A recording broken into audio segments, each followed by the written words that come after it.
and the omnibus. So I was forced into the Archers when I was a child. And look, it's come back to bite me later on. I'm awash with this stuff. The Archers is the world's longest-running radio show, with more than 15,000 episodes broadcast. Despite being a rural flavour show, The Archers is recorded in the heart of the UK's second-largest city. Welcome to the Deep Dive. Today we're looking at a bunch of recent audio clips, really diving into a slice of village life. That's right. We're focusing on, well, basically a simple day, mostly around a community cricket match. But what's interesting is how much is packed into the conversations around it, stuff you might miss. Absolutely. It's like these clips give us a peek behind the curtain, doesn't it? Not just the events, but the underlying tensions, the personal hopes, the tricky social stuff people navigate. Yeah. So our mission here is to, go beyond just saying what happened. We want to pull out the important bits, what these interactions really tell us about the people, the community, maybe even bigger things. And it's quite a mix you'll find. There's like competitive spirit, but also real life worries bumping up against it. Big thoughts about the future popping up unexpectedly, relationship dynamics, simple moments too. So let's just jump in. Okay, so we start with the run-up to this T20 cricket match. You'd think maybe a focused team talk. You would, wouldn't you? But what we hear is, well, it's much more chaotic. Authentically chaotic, maybe. Hannah's trying to lead, but she's talking about Boat Jim Carrer, Henry's Know Your Onions getting canceled because of a sewage dude. Huh, yeah. It really shows the challenge, doesn't it? Yeah. Trying to get an amateur team focused. It's less about strategy sometimes and more about just managing life happening around it. And right away, there's this issue with the teams. Straight off the bat, Chris points out, putting Tom and Freddie on the same side, it unbalances things, especially when Jolene's team apparently only has Tracy, who's, quote, any good. He even offers to swap places with Hannah, make it fair. But note, she's not having it. And then we hear Tracy apparently didn't want mixed teams either. Said she needed a break from Hannah's lot, called them a bunch of losers. Ouch. Quite a statement. But the source does give some background. Mentions they've been losing since Rex and Katma quit in the same week, so maybe there are, deeper issues there. Anna tries to get them fired up with this Baz ball idea. Go hard, score off every ball, win the trophy. Aggressive stuff. It definitely shows she wants to win, yeah. But the team's reaction, it's telling, isn't it? A bit reluctant, people mentioning sore shoulders from last week. Sounds less like a team ready for battle and more like one feeling a bit worn down. And smack bang in the middle of this slightly desperate pep talk, Alice interrupts. Just checking in. She sounds totally knackered up all night with Martha's dodgy tummy. Martha's fine now, though. That moment is just perfect, isn't it? It shows how these things aren't separate bubbles, village cricket, childcare emergencies. It's all woven together.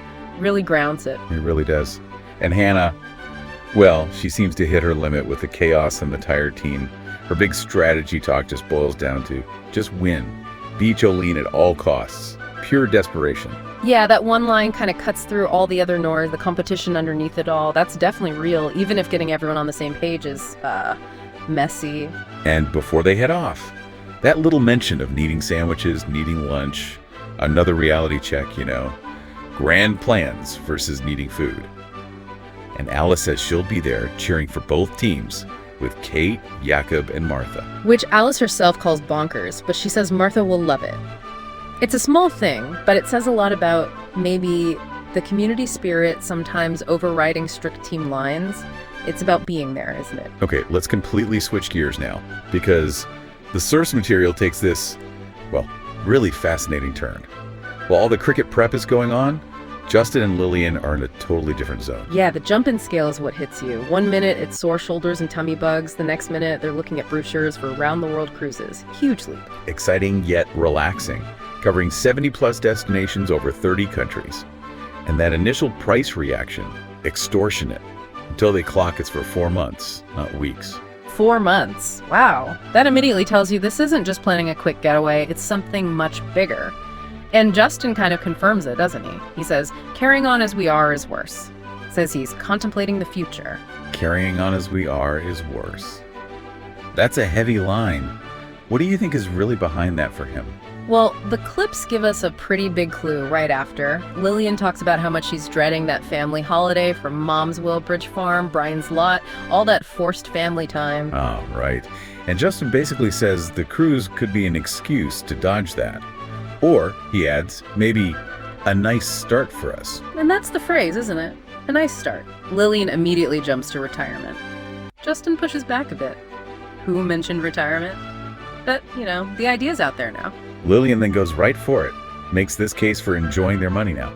Points out Justin has no direct descendants that he admits to anyway, and says he should be enjoying spending it, not earning it. That's a real challenge to how he seems to see himself, isn't it? Tied up in running deer, keeping the rewilders and the stables in line. He defends it, says he wouldn't miss boardroom fights, but clearly likes being involved. But Lillian brings up Alice, a potential snag. They work so hard getting her back settled at work. Would they just swan off for 4 months? It's a fair point. Puts his personal desire up against, family responsibility, things he's committed to. And Justin agrees Alice is doing brilliantly. And then Lillian just lays it out there, the real core of it. Why not rock the boat? Isn't it time we focus on ourselves for once? On us. That feels like the absolute heart of their conversation. It's this plea to change priorities, put their relationship, their own desires ahead of all the other demands, work, family legacies, stables, everything. Yeah, it's a huge moment. Yeah. Thinking about a massive life change. And then, boom, they suddenly realize they're late for the cricket match. They promised Jolene they'd be there. The contrast is pretty funny, really, these enormous life questions. And suddenly, it's back to the everyday schedule, the village commitments. A great reminder of how big plans always have to fight for space with, just getting through the day. Okay, so fast forward, the match is over. And we get the view from the losing side. They're not mincing words, are they? Pathetic, didn't make 20 overs, embarrassing. Yeah. Even calling themselves the elites, sarcastically. Yeah, it's that classic post-mortem after a loss, blaming being jinxed, not focusing on the trophy. It's less about tactics and more about just processing the feeling of defeat. They do give credit, though. Mention Henry and Khalil made brilliant catches for the other side, and that Freddie's coaching seemed to work, even though he was on their team, the losing team. And speaking of Freddie, the source notes where he is chatting to Linda by the cake stall, and his own performance gets a mention, out for a duck, gave Pat a catch. And that little detail, that he still feels bad about sacking her, it adds this whole other layer, doesn't it? It's not just the game, it's their history. Meanwhile, Jolene's team, the winners, they need the pads for their urgent team talk, and Tracy's on-field antics get mentioned. Apparently she was doing some sledging, playing up to Kitten's commentary and the crowd, Crow's loving it, playing to the gallery, feels she's on a roll after winning last year, thinks all's fair. Adds a bit of spice to it all. But the key context here, I think, is the overall vibe. Despite the actual competition, the source emphasizes it's a village party. People having a great time, Hughes at the pizza van, face painting, Kitten's commentary just adding to the fun. That's crucial, yeah. The match isn't happening in a vacuum. It's the centerpiece of a community day out. The competition exists, but it's inside this bigger picture of shared enjoyment. The focus then shifts back to Alice, Justin, and Lillian hanging around near the match. Alice starts apologizing for the day before, thinking she upset the balance between Justin and Lillian. Justin confirms she seemed a bit out of sorts. And Lillian suggests maybe it was the cruise idea that threw Alice off, which leads into this really, really interesting exchange. It does. Alice's reaction is just incredibly supportive. She immediately makes it about their happiness, says the stables will cope, apologizes if she seems selfish, and just tells them, do whatever makes you happy. Even offers to sort things with Chula. Her first thought is them, isn't it? Even if it means huge disruption for her. It's a powerful example of putting family first, maybe even too much. But then Lillian steps in and adds this layer of complexity. She stops Alice talking to Juliet, says it's not even at the planning stage. And she apologizes too for getting a tiny bit ahead of myself on their ride. And crucially, tells Alice she's done more than enough for the family. Needs to think about herself now. That's another really key moment. Lillian recognizing the load Alice carries and actually pushing back on Alice's instinct to just sacrifice her own needs. It's like mutual care, but also a reflection on those family obligation patterns. And Justin's watching this, and he comes out with this sharp, unfinished thought, contrasting Alice's selflessness with Lillian's earlier plea.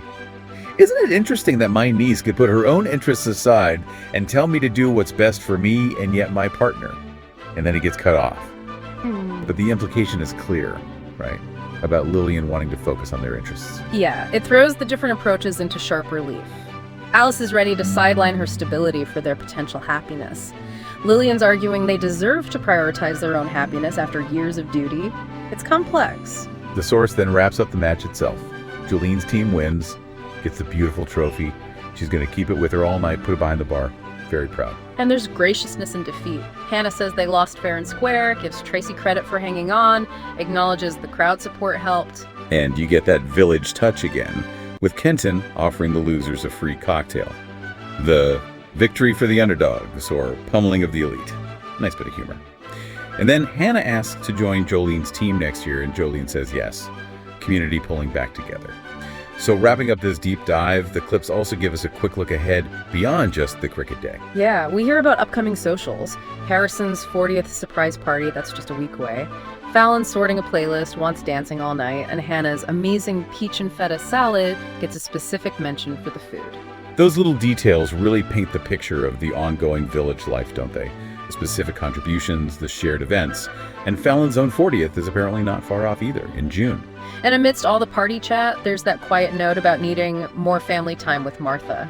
A reminder that alongside the social whirl, those core personal priorities are always there. And then Adam turns up with a couple of requests for Alice. First one, dinner at Grey Gables on Wednesday. It's for Helen's first date. Ah, right, Ian's working. So Adam needs Alice there. Why again? To whisk her away if the date's bad. That's the official story. But probably more so he doesn't have to sit there alone. Classic Adam. Huh. And Alice's response is perfect. You can save Helen from her date and I'll save you from yourself. Shows their dynamic, doesn't it? It really does. His second ask is simpler. Kenton wants a T20 photo at the bar, everyone together. And apparently he's made Alice another mocktail, which she says is delicious. And that seems to be the cue, doesn't it? The energy shifts towards heading to the bar, kind of drawing this particular snapshot of village life to a close. For now, anyway. Wow, okay. So looking back on this deep dive, quite a journey.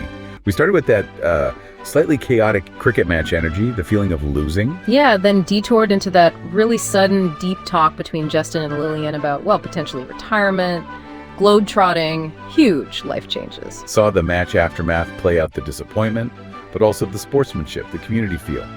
And then got that glimpse of what's coming up next, the parties, the personal stuff.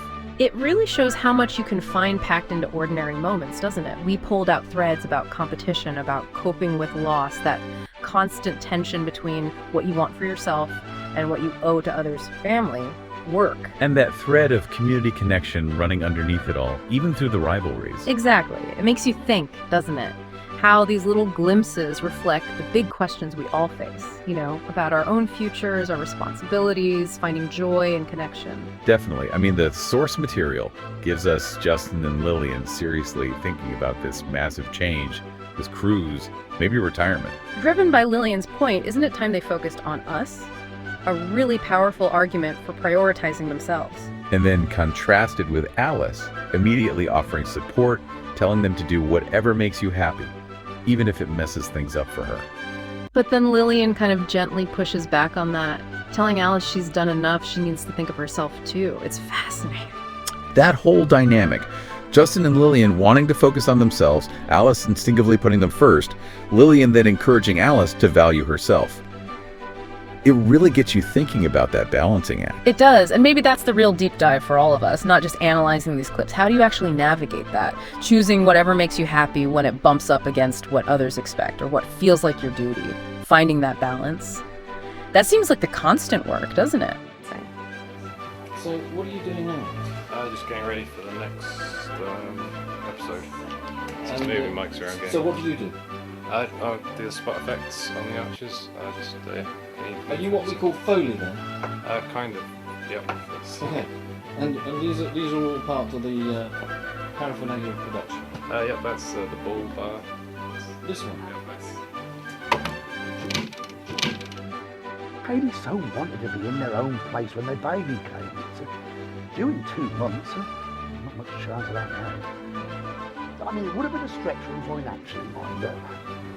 Oh, I just wish there was something practical I could do to help her go along. I think The Archers has had this immense popularity over the years, basically because it has always very accurately reflected the reality of life and living in a rural community at whatever